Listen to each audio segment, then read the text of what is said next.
그다음에요. 예전에 뭔가 투자를 잘했을 때 있죠. 네. 이 갈아타기를 잘했거든요. 뭐냐면 2000 서브프라임이 터지고 네. 전 세계 우리나라 전국이 조금 리셋이 됐습니다. 2008년도에 서브프라임 터지면서 리셋이 되고 그러면서 지방에 대한 미분양 대책부터 네. 나왔거든요. 그때는 네. 지방이 오히려 미분양이 심각했거든요. 네. 그런데 의외로 반등을 먼저 한 거는 지방부터입니다. 서울보다도. 왜냐하면 그때 서울은 고평가 구간이었고 네. 지방은 저평가 구간이었어요. 일단 가격이 싸단 말씀이시네요. 가격이 쌌어요. 네. 그래서 지방 하면 어디부터 떠오를 것 같아요? 부산이죠. 부산이죠. 네. 네. 그래서 이제 부산부터 사람들이 먼저 반등을 한 거예요. 근데 1차 반등은 사실은 서울부터 먼저 했거든요. 네. 요때 보시면 서울이 요때 반등을 했잖아요. 네. 그런데 요때 뭐가 있었냐? 이기신도시 입주가 있었어요. 이기신도시 보면 이제 가장 A급지가 어디였냐면 판교. 네. 그 다음에 그 가장 대량 물량은 어디였냐면 동탄. 그래서 판교와 동탄이 있다 보니까 얘가 좀 빠졌거든요. 네.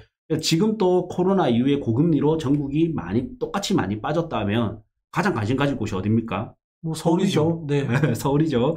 그런데 서울은 3기 신도시 입주가 또 기다리고 있거든요. 이 신도시보다 위치가 더 좋잖아요. 더 좋죠. 그래서 더 영향을 받을 네. 가능성이 높겠다. 그렇죠. 일단 역사적으로 보면 1기 신도시 들어왔을 때 네. 집값 흔들렸고요. 91년도. 네. 그 다음에 2007년부터 해서 3기 신도시 들어올 때 2기 신도시 들어올 네. 때 흔들렸고 네. 그러면 3기 신도시 들어올 때 흔들릴 가능성이 좀 높겠죠. 높을 것 같아요. 예. 근데 안 흔들릴 수도 있을 거 아니에요. 그렇죠. 예. 근데 그래 되려면 저평가 구간에 들어가서 수요가 많이 붙어줘야 돼요. 그러면 3기 신도시 입주가 있더라도 그거를 물량보다도 공급보다도 수요가 더 초과해서 네.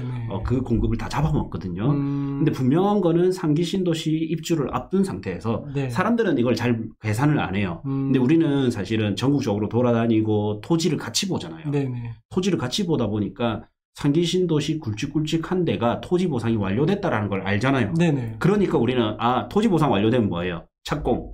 그럼 토지 착공되면 그 다음에 토지 분양을 하고. 네. 그럼 건설사가 토지를 매입해서 아파트를 짓기 시작하겠죠. 그러면 그때쯤에 분양을 한단 말이에요. 네. 그러면 앞으로 이게 분양이 나올 거다 안 나올 거를 한 수 빠르게 알 수 있겠죠.